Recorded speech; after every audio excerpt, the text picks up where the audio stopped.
God is good. God is good all the time. I know you say that is his nature. And even at a time like this, let's not forget our God is there and our God is still good. He'll never leave us. He'll never forsake us. I want to begin by thanking the people of Kenya, the people of Africa, and the citizens of the world who have joined to help me bury my husband, the father of my 4 children, Right Honorable Raila Odinga. I never imagined that this would fall on me to lead the family and the world in burying Raila. I hoped it would be the other way around. With pain, without lamentation, I accept the will of God.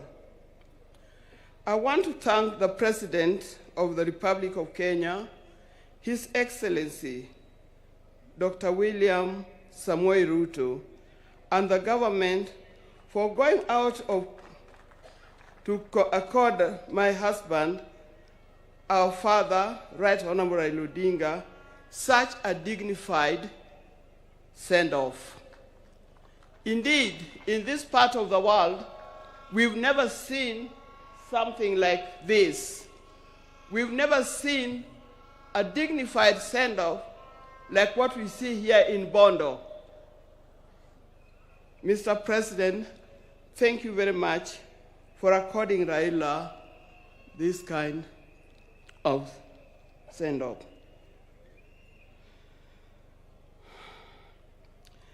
Mr. President, my family is grateful to you for being a man of his word and a man who stands with friends after committing yourself to do so. Thank you. I want to thank the leaders of Kenya. I was looking around and said, whose name do I mention? But all of you are being very close to Raila. When I look back, I see people who are very close to Raila as friends and colleagues in the life of Kenya.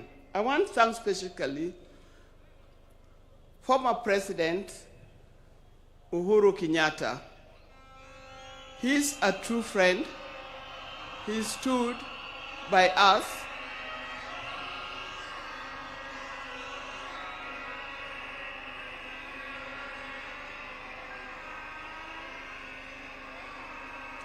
Yes, thank you. I want to thank once again of leaders from Kenya and across the world who have taken their time to mourn with us and to mourn with the family. And for this kind thought, you have spared your time to be here today. I know there are many, many leaders from other parts of Africa. His best friend, Papa Olusegun Obasanjo. Thank you very much for being here. Thank you very much. He comes from Nigeria, for those of you who don't remember. And if you remember, after Jaramogi's death, he was here and opened the museum. I would also want to thank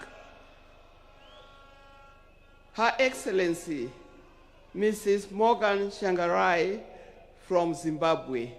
Thank you very much for being with us. I know there are many others, and I'm going to write special letter to all others when the time comes, because I'm not able to mention them by word. Your words, your letters, your social media posts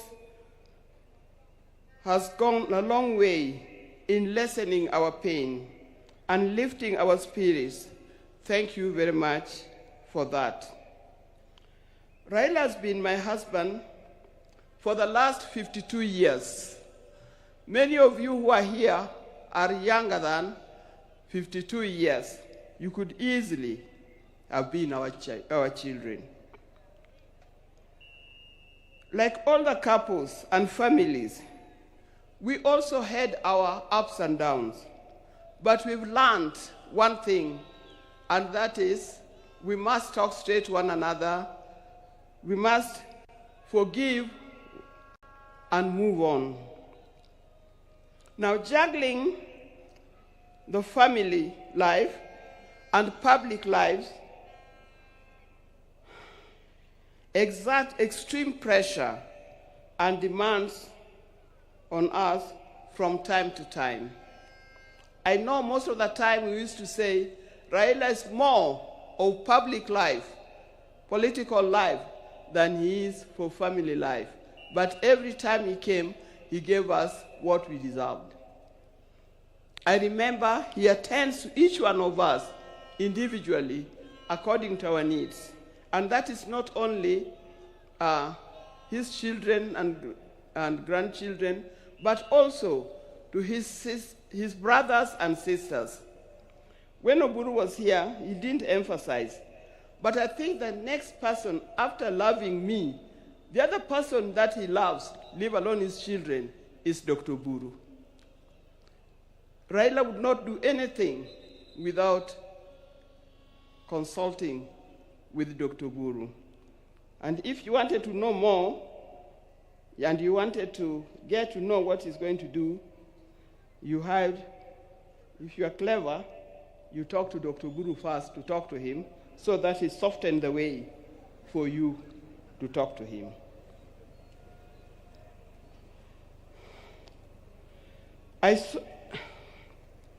Through all this, what remained unchanged was our commitment to each other. On our belief that he had seen through and vows, and we made each other at the start.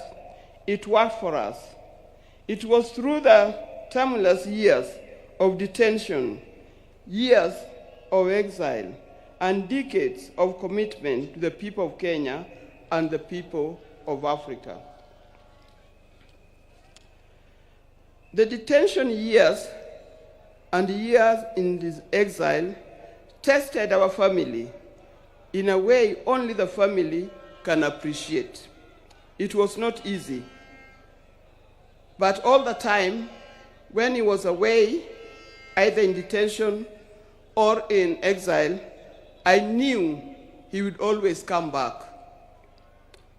This time,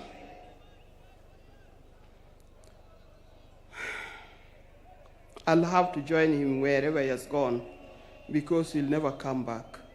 But the spirit lives on. When I first met Raila, some 54 years ago, I didn't see his political side. I didn't see it coming either. He was not a politician in any form. I knew his father was, but him was different. And with my friends, then I was at the University of Nairobi, we were young, idealistic ladies who swore not to marry. We swore to marry calm, professional men, not those who give to the loudness of politics. I swore we had no time for the people who are doing political science, the lawyers, and so forth. We didn't know what was coming. In my group, and they know them, the group of the sisters were with at the University of Nairobi, people like Leo Duol, Gladys Okoth, Deborah Kiai, and so forth. You know you very, very well. Out of my group, I was the first one to marry. I married an engineer, a man of calm demeanor and reflective character. They all congratulated me because of that. Little did I know I was marrying a political engineer who would proceed to make engineering of Kenya his lifelong project. I didn't know. From the turn of events, I came to understand firsthand that they mean,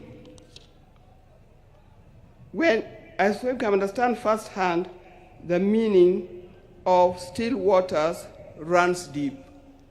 He was a calm person, but as we lived, I realized he was a deep thinker of a different kind.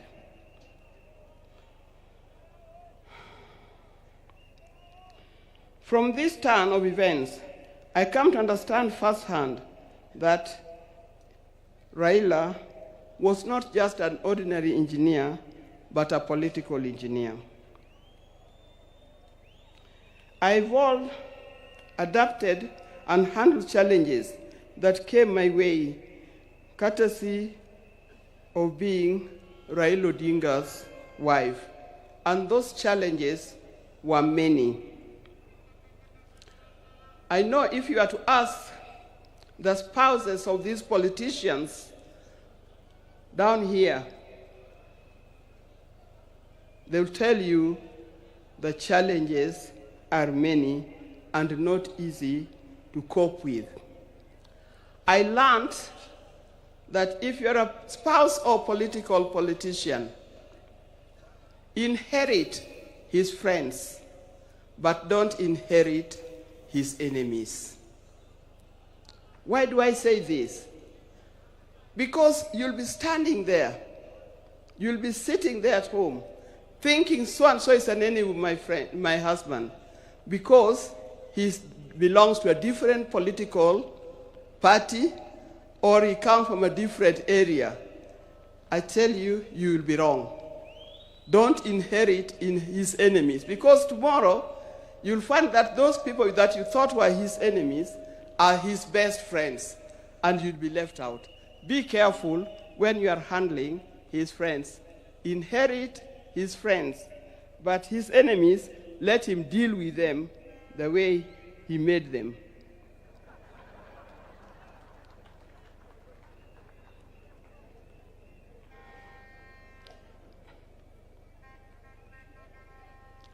After going through it all, I had a chance to marry. If I had a chance to marry him, I would marry him again. I would be happy to do it. But this time, I would marry him knowing I'm marrying a politician, not just an engineer only.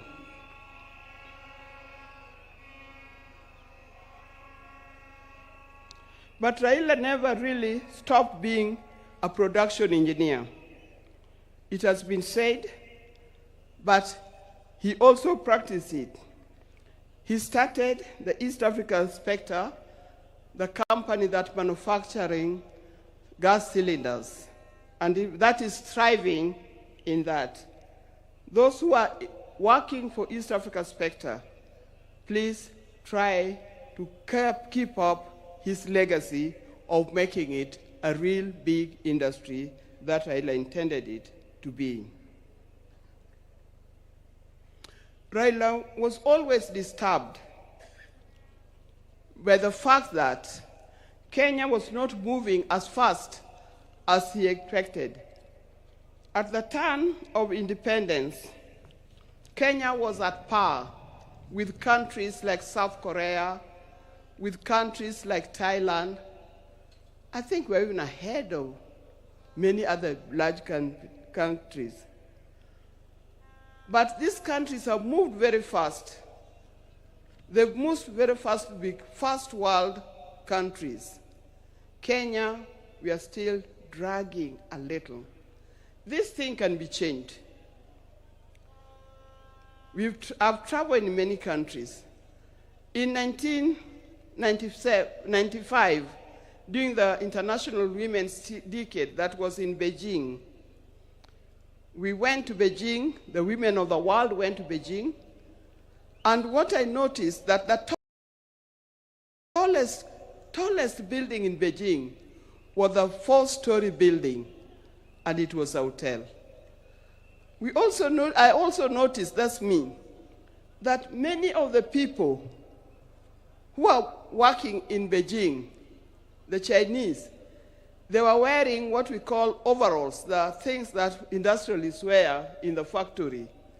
They were either yellow, red, blue, green, or any other. And everybody was moving in a rickshaw.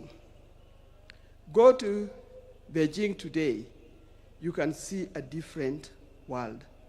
It can be done. Even in Kenya, we can change it. With hard work, determination, focus, we can change our country. And as I'm talking here, I know we have leaders here. Please focus in changing the country. Let's not seek leadership to enrich ourselves. Let's not seek leadership to acquire wealth for ourselves, but acquire wealth for Kenya and acquire wealth for our generation to come.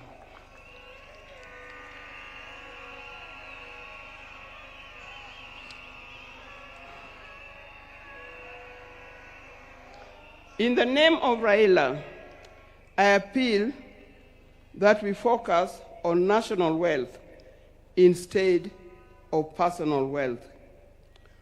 I appeal that we work on quality education, education that will lead us to be people that God made us to be. I appeal that we have our nation in order, correct our health institutions so that it gives us the kind of life that we need to live. There are many others. Dear Kenyans, today I surrender Raila to friends, family, and patriots who went ahead of him. I surrender Raila to eternity, and I surrender Raila to all the ages. I know he's comfortable where he is. I know he deserves to be in the company where he is. And I pray that when my time comes, I'll join him there in heaven realms. Fare thee well, my dear husband. Fare thee well, father of our children. Fare you well, the friends of many. If you were to start again, I would be there with you. Thank you, and may God bless you all for being here.